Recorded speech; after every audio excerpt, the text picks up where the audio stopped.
Hey guys, today we're going to dive into Langenandra Meeboldii Red. This is one of my favorite plants as a mid-ground plant or a background plant in smaller aquariums from 10 to 20 gallons.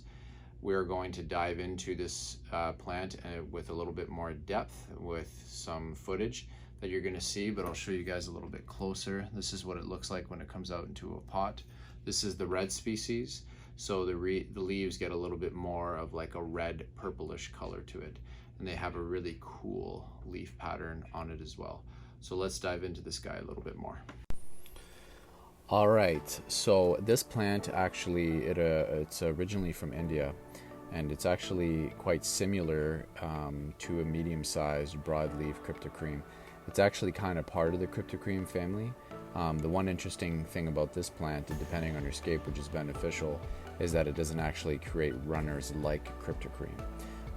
It can be used in an aquarium in a similar way as cryptocreme. The requirements and the needs of it is very similar, but it needs a sufficient amount of light in order to develop the colors that you see in a lot of the pictures that you're seeing in this video right now.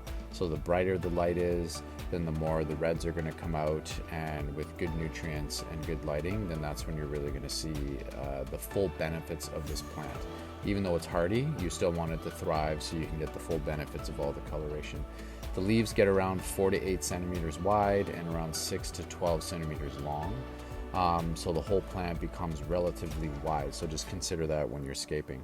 And the color range kind of goes from like a dusty green with a bright violet red, and often with the same leaves. The new leaves are a little bit more pale as they start to develop when you see that. So to prepare the plant, it's pretty easy. Here at Eco Aquariums, we sell it in pots. So you just take it out of the pot, you take all the rock wool off, and then you split it up in a bunch of different portions like that. So you actually get quite, several plants in one. And you just put them in there with your aquascaping tweezers, and as you can see, it looks like a great focal point as a mid-ground plant. And it just adds a little bit of contrast from all of the green that you have in the tank already. They have fairly broad leaves, so you just want to keep that in mind when you're planting it. You don't want to put other plants beside it that also require a lot of light, but plants like Anubias or Bucephalantra that like the shaded areas in the aquarium will do fine just underneath it.